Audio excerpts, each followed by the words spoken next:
The waves were calm that night, but the men on the boat were anything but.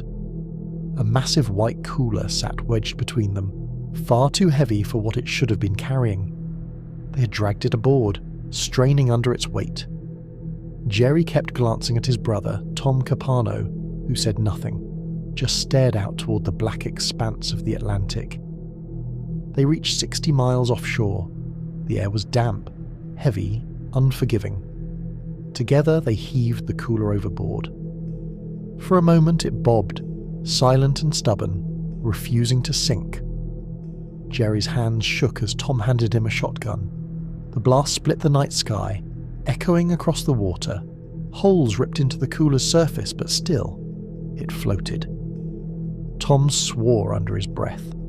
Without hesitation, he dragged the cooler back aboard, unlatched the lid and revealed the truth Jerry already feared. The body of Anne-Marie Fahey, wrapped and lifeless. Cold anchors were fastened around her before she was pushed into the dark water swallowed by the sea. The cooler, now empty, drifted on the tide, proof that would later rise back to the surface. On June 28, 1996, Anne-Marie Fahey was supposed to be home. She wasn't. Her family knew something was wrong immediately. She never just disappeared. When calls went unanswered, panic spread quickly, and by nightfall she was reported missing. The last trace anyone had of her was dinner in Philadelphia the night before, with none other than Thomas Capano. Witnesses at the upscale Italian restaurant remembered the pair. They weren't laughing, weren't smiling. Just two people locked in a tense silence. Anne-Marie had confided in her therapist only hours earlier that she planned to end things with Tom for good. She wanted him out of her life, his phone calls, his pressure, his control. But Tom had sent her an email before dinner, promising laughter, promising a surprise that would make her smile. That surprise never came. By Tom's account, he dropped her at her home around 10 p.m. and drove off. But detectives quickly saw cracks in his story. He claimed he stopped for gas that night. The station he named closed at the time. His credit card showed no such purchase. Anne-Marie's absence wasn't voluntary. Everyone who knew her, family, friends, her new boyfriend Michael Scanlon, said the same thing. Something had happened to her, and all signs pointed to the man who couldn't let her go. Detectives moved fast.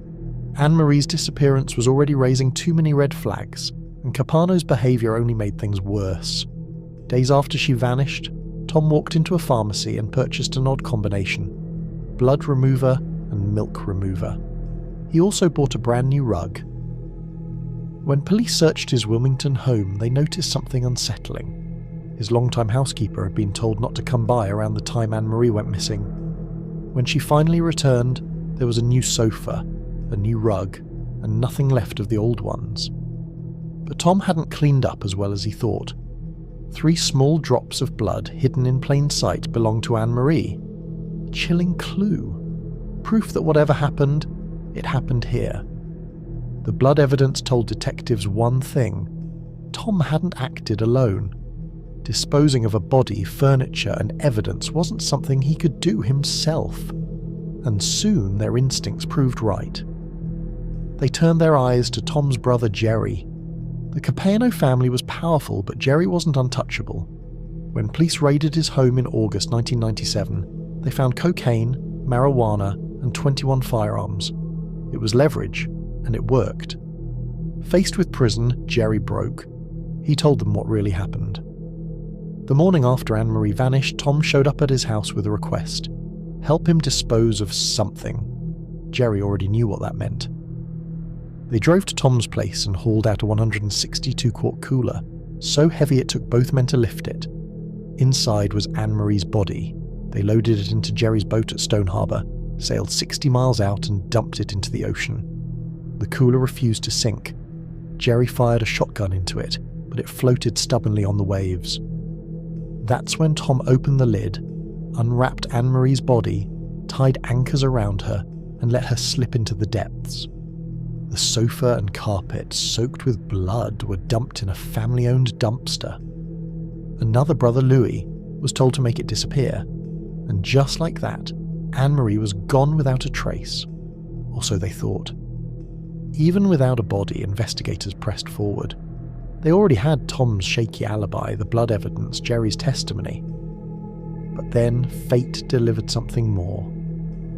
On July 4th, 1996, just a week after Anne-Marie disappeared, a fisherman had spotted an empty white cooler drifting offshore. At the time, he thought little of it, but after news of Capano's arrest, he came forward. The barcode on that cooler traced directly back to one man, Thomas Capano. It was the final confirmation investigators needed. The sea had given up its secret, and with it, Tom's carefully constructed lies collapsed. Just when investigators thought they had enough, another thread unraveled Tom's story even further.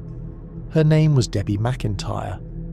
She had been one of Tom's many love interests, but unlike the others, she played a direct role in the crime. Police discovered Debbie had purchased a .22 caliber pistol about a month before Anne-Marie disappeared. At first, she claimed it was for self-defense. She said she later tossed it away, no longer wanting it. But her story didn't hold. Under questioning, her lies crumbled. Debbie admitted Tom had asked her to buy the gun for him. She never saw it again after handing it over. That same gun, investigators believed, was the weapon that killed Anne-Marie. The state offered Debbie immunity. In exchange, she gave them testimony tying Tom directly to the murder weapon. Another piece of his carefully spun web snapped apart. October 1998. Wilmington's courtroom was packed. For 12 weeks, the state of Delaware put one of its most prominent attorneys on trial for murder. The prosecution laid out the story in relentless detail. The obsession, the lies, the cover-up, the cooler at sea. They had no body, but they had blood. They had Jerry's testimony. They had Debbie's confession. Piece by piece, the puzzle formed a chilling picture of Anne-Marie's final hours. Tom should have stayed silent. His lawyers begged him not to testify, but arrogance won. Taking the stand, he told a bizarre tale. That he and Anne-Marie were together when Debbie burst in with a gun, threatening to kill herself. Tom claimed he wrestled with her, the gun discharged, and by sheer chance the bullet struck Anne-Marie. It was desperate. It was unbelievable. And when Debbie testified, she tore his story apart, denying she had ever been there that night. The jury didn't take long. On January 17, 1999, Thomas J. Capano was convicted of first-degree murder. The man who once held power in Delaware's legal and political circles was now facing the ultimate sentence: death. Tom Capano went from Delaware's most powerful lawyer to death row inmate in a matter of months. His death sentence was later reduced to life without parole, but in 2011 he died in prison.